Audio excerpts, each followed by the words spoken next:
Toughest exam है India का, UPSC, उसकी 2.5 लाख की फीस को हम 7,500 में कर दिए।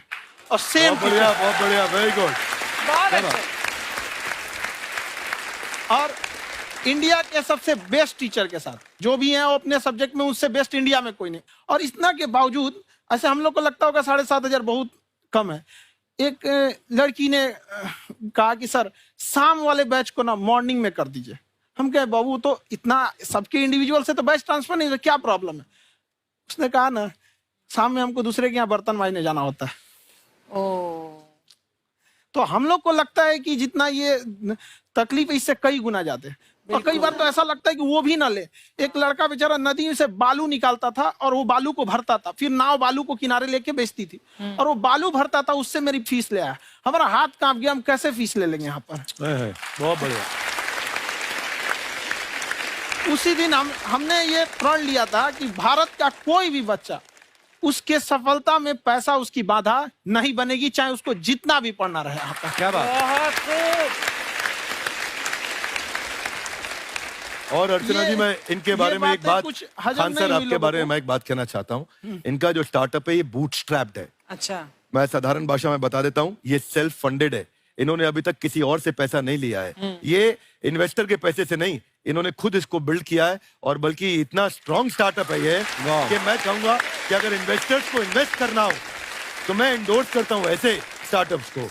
यही सब चीजों को देखते हुए कई लोगों ने धमकी भी दिया था वहां पर। अच्छा। और उसके बाद बम चला दिए और 7-8 बम चला दिए और कुछ ब्लास्ट हुआ। एक बेचारा नया लड़का आया था एडमिशन लेने के लिए, उसकी स्कूटी उड़ा दिया।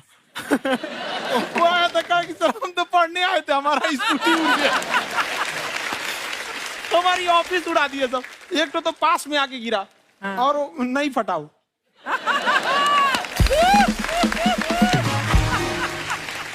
बाद में बहुत सारे लोग धमकियां दिए, लेकिन कहते हैं ना सूरज कितना भी तेज चमक ले समंदर नहीं सुखा सकता। वाह वाह वाह, क्या बात है।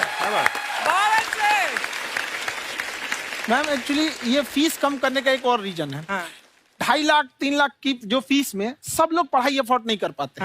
इसलिए वो कुछ ही लोग अफोर्ड कर पाते हैं, तो उनका मेंटल लेवल तो बहुत ऊपर चला जाता है। लेकिन एक पूरे देश का मेंटल लेवल थोड़ा सा स्टेबल नहीं हो पाता। तो जब फीस कम रहेगी तो हर वो लड़का तैयारी करने के लिए आगे आएगा जिसका सपना है देश के लिए कुछ करने का। सीटें लिमिटेड हैं, उन्हें को मिलेगी, लेकिन जिन्हें नहीं मिलेगी उसे मिलेगा देश का एक जिम्मेदार नागरिक। तो इस देश को बदलना। क्या बात है। हम लोग विश्व गुरु कहे जाते थे, क्यों? क्योंकि दुनिया से लोग हमारे यहाँ पढ़ने आए थे। चाइना से ह्वेनसांग आया, फायान आया, आज कोई नहीं आता है। हम लोग का उद्देश्य एक समय आएगा जो फिर आएंगे यहाँ पढ़ने के लिए। क्या बात है। पर आप देखो अर्चना जी, सबसे ज्यादा आईपीएस आईएएस बिहार से निकलते हैं। आप देखो पढ़ाई लिखाई में पॉलिटिशियन बहुत बड़े बड़े निकले हैं। तो ऐसा नहीं है, हर जगह ऑप्शन भी नहीं है वहाँ पे, इंडस्ट्री नहीं है, खेती करेगा तो कोई खास वो नहीं रहे, ऑप्शन भी नहीं है। सही बात है। बिहार की मिट्टी में एक चीज है, जिद तो बहुत जबरदस्त है। कुछ भी नहीं रहेगा तो सब कुछ पाने का उसको जिद रहेगा, करके भी दिखा देगा वहाँ पे, कर देंगे हम यहाँ पे। विवेक सर, आपके बारे में हमने सुना एक बार आप संन्यास लेने चले गए थे। कौन वापस लेके आया आपको? फिर कहाँ तक पहुंच गए थे आप? नहीं, मैं एमबीए की पढ़ाई के बाद मैं ये सोचा था कि अपना जीवन भगवान की सेवा में समर्पित कर दूं। अच्छा जी। बहुत साल मैं वृंदावन में रहा था और गुरुकुल में रहा था। अच्छा। और वहाँ सेवा करना, बहुत अच्छी शिक्षा मिली। मैं बोलता हूँ मेरी असली एमबीए वही थी, मोस्ट ब्यूटीफुल एसोसिएशन। वाह। और मैं वहाँ भगवत गीता पढ़ी, जहाँ मुझे गीता से लगाव हुआ। तो मेरे गुरुजी का आदेश था कि आप भगवत गीता को बिजनेस मैनेजमेंट के साथ जोड़ के देश दुनिया में बताओ। मेरे को लगा बड़ा मुश्किल काम है। मैंने बाद में देखा कि डॉक्टर स्टीफन कॉवी, जिनकी किताब है 7 habits of highly effective people, आप सबने पढ़ी होगी। उन्होंने बोला मैंने 7 हैबिट भगवत गीता से लिए। और हमारे देश के लोग ऐसे हैं जो मेरी किताब पढ़ते हैं, जो कि 3.5 मिलियन कॉपीज बिक चुकी हैं, और भारत में भगवत गीता नहीं पढ़ते। तो मुझे लगा कि मैं गीता विद मैनेजमेंट के ऊपर आकर के बातचीत करूं। मुझे लगा बहुत कठिन होगा, पर मेरे गुरुजी का आदेश था कि कठिनाई आपको तभी तक दिखेगी जब कठिनाई को देखोगे। तो एक छोटा उन्होंने मुझे बताया, पूछा कि इस कमरे में लाल रंग कितनी जगह है, देखो आप भी एक बार जरा देख के बताओ। तो 7-8 जगह लाल रंग दिख रहा है यहाँ पे आपको। 1 ये 2 वो लाल रंग टी शर्ट पे, 3 4 5 ये लाल हो गया, 6 उधर लाल हो गया, 7 एप्पल लाल, बिल्कुल ठीक 7। पर जब आप लाल रंग ढूंढ रहे थे तो क्या आपको हरा रंग दिख रहा था? Yes no? नहीं। जब आप लाल रंग ढूंढ रहे थे तो क्या आपको काला रंग दिख रहा था? Yes no? नहीं। नो। जिंदगी भी ऐसी है, जो क्या बात? ढूंढोगे वही मिलेगा, बाकी कुछ नहीं मिलेगा। तो उन्होंने कहा कि आप इसी सोल्यूशन पे फोकस करो और गीता के मैसेज को पहुंचाओ। तो मैं बिजनेस मैनेजमेंट के प्रोग्राम्स कॉर्पोरेट्स में करने शुरू किए, क्योंकि गीता पहला मोटिवेशनल सेमिनार जो पृथ्वी के इतिहास में कपिल जी हुआ, वो कृष्ण ने दिया था। पहले मोटिवेशनल स्पीकर इस पृथ्वी के इतिहास के कृष्ण थे, जिन्होंने अर्जुन को रणभूमि में मोटिवेट किया था। बड़ी पेशेंस कृष्ण ने अपने लीडरशिप क्वालिटी से दिखाई, वो मुझसे मुझे बड़ा इंस्पायर किया, वो चर्चा ने इंस्पायर किया, वो डिस्कशन ने इंस्पायर किया। तो उस डिस्कशन को मैं आज भी लेके चलता हूं अपने साथ।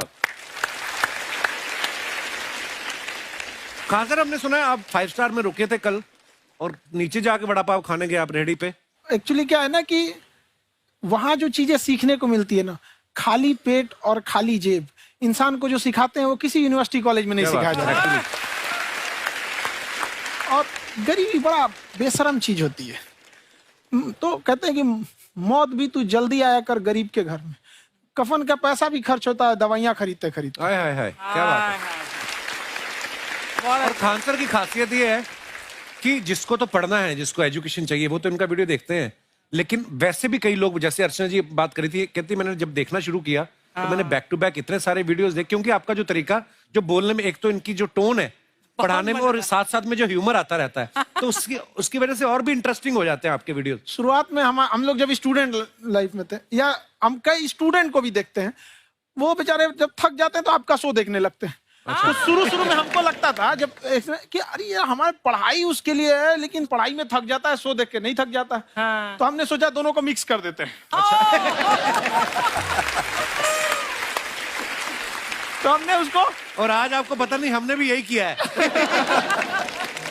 मिक्स करने। हमारे एजुकेशन सिस्टम में 2 कमी है। हाँ। एक एजुकेशन की, दूसरा सिस्टम की। आप पटना से हैं ना? हाँ। हमें भी पटना पसंद है।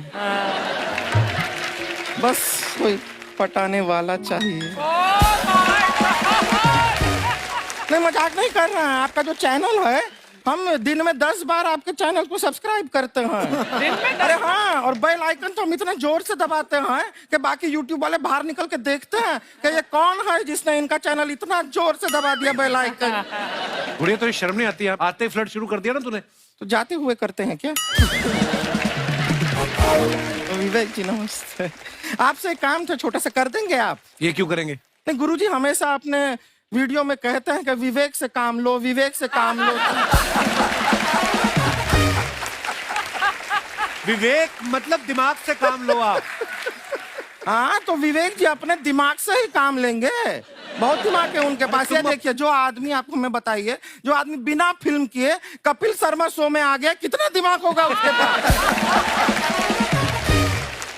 लेकिन एक बात है जिसकी वजह से हम आप तीनों से नाराज हैं। क्यों? क्या बात? हर चीज में मोटिवेट मोटिवेट मोटिवेट क्या होता है? सच कह रहा है, जब भी ये शब्द सुनते हैं हमें लगता है कोई हमें चिढ़ा रहा है। बदल दीजिए ना, खाली मोटिवेट बोलना ही क्यों जरूरी है? कुछ और कीजिए। रोटी वेट, छोटी वेट, पतली वेट, कुछ भी बोलिए, मोटिवेट हटाइए। तो गुड़िया, तू भी एक्सरसाइज किया कर ना, देख डॉक्टर साहब ने कितना वजन कम किया है, तू भी कर ले। ठीक है, फिर मोटिवेट से ही चला लेंगे। लेकिन मोटिवेशन कोई बुरा बात नहीं है।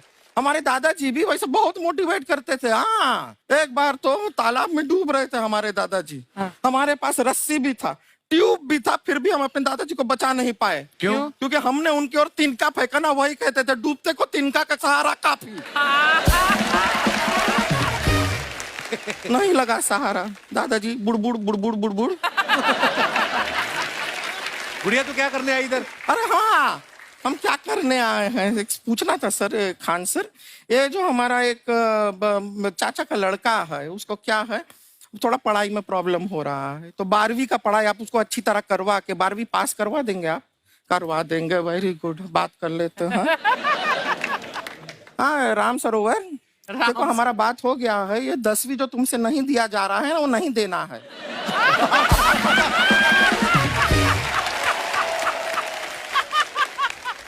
टेंशन नहीं है, 10वीं का खान सर से बात हुआ, ये सीधा 12वीं पढ़ा के पास कर देंगे। अरे ऐसे नहीं होता, पहले 10वीं पास करनी पड़ेगी, फिर 12वीं होगी ना।